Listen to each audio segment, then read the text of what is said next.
আসসালামু আলাইকুম।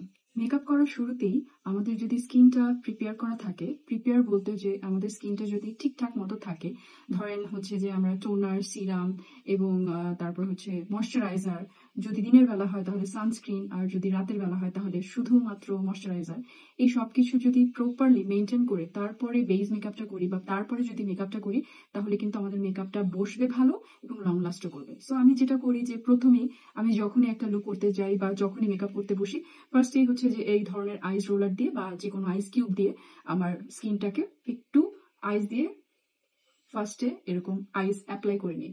তাতে করে যেটা হয় যে আমার স্কিনে একটা ন্যাচারালি এই আইসের মাধ্যমে একটা প্রাইমারের কাজ করবে। এই প্রাইমারটা মানে এই যে আইসের যে প্রাইমারটা, এটা আমার বেস মেকআপটাকে অনেক লং লাস্ট করবে। আগের দিনের বাবা মানে সরি বাবা কেন বললাম, আগের দিনের মা খালারা কিন্তু মেকআপ করার আগে সব সময় এই আইসের এই ইয়েটা কিউবটা ইউজ করতো। সো এটা কিন্তু এখনো চলে। তারপর তারপর আমি একটা টোনার ইউজ করি। সো এটা হচ্ছে এমএনএস সিক্রেটের একটা টোনার, যেটা হচ্ছে serum glass skin serum toner. হ্যাঁ, এই টোনারটা আমি ইউজ করি যেহেতু আমার ড্রাই স্কিন। সো এটা ড্রাই স্কিন অ্যান্ড হচ্ছে অয়েলি স্কিন, বোথ স্কিনের জন্য পারফেক্ট।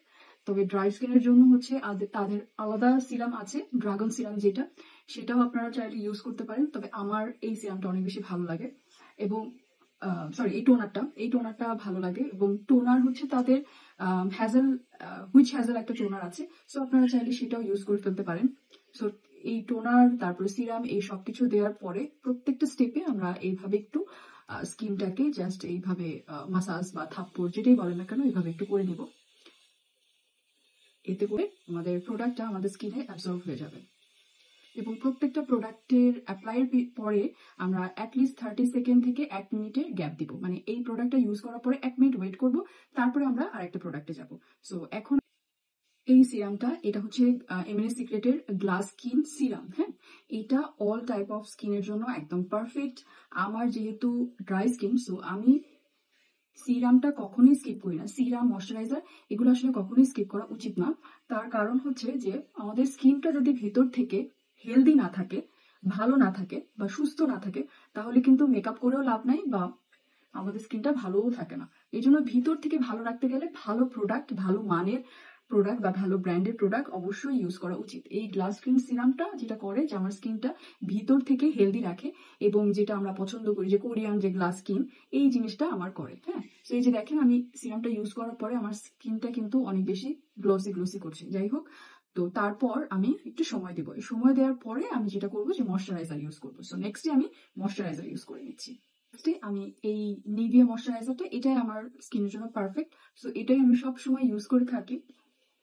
এবং ময়শ্চারাইজারটা আপনারা কখনোই স্কিপ করবেন না, কখনোই না। হ্যাঁ, যদি অয়েলি স্কিন হন অথবা ড্রাই স্কিন হন, ময়শ্চারাইজার কখনোই স্কিপ করা হয় উচিত না। হ্যাঁ, এতে আমাদের স্কিনের যে ভিতরে যে ব্যারিয়ারটা বা ভিতরের থেকে যে অয়েল যে ইয়ে হয়, নির্যাস হয় বা বের হয়, সেই জিনিসটার পরিমাণটা বা মাত্রাটা আরো বেড়ে যাবে। তখন আমাদের স্কিনের জন্য আরো বেশি প্রবলেম হয়ে যাবে।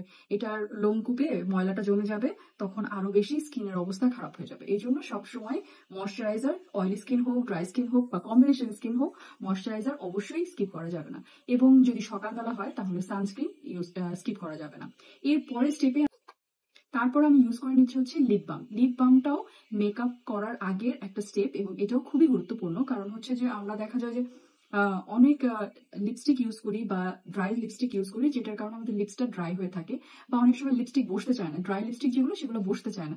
সো অবশ্যই লিপ বামটা ইউজ করতে হবে। আর আমি আজকে যে লিপ বামটা ইউজ করেছি এটা হচ্ছে এমএনএস সিক্রেটের একটা strawberry lip lightning lip balm. হ্যাঁ, এটা আমার লিপসটাকে ব্রাইটও করে। এই যে লিপসের যে কালো যে দাগটা, এটাও অনেকটা ভিতর থেকে আস্তে আস্তে করে দূর। সো এই হচ্ছে আমার বিফোর মেকআপ প্রিপারেশন বা মেকআপ করার আগে যে স্কিন প্রিপেয়ার আমরা যেটা করে থাকি সেটা।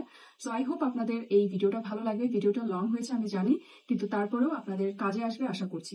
এবং আজকে আমি যা যা প্রোডাক্ট ইউজ করেছি এর সব কিছু পেয়ে যাবেন আপনারা মুনস গ্যালারিতে। সো মুনস গ্যালারি পেজটা ভিজিট করবেন, আমার আজকের ভিডিওতে দেখানোর সমস্ত প্রোডাক্ট আপনারা পেয়ে যাবেন। এবং আপনাদের যে স্কিন টোন বা স্কিন টাইপস, আপনারা সেই অনুযায়ী তাদেরকে মেসেজ করবেন, তারা আপনাদেরকে হেল্প করবেন।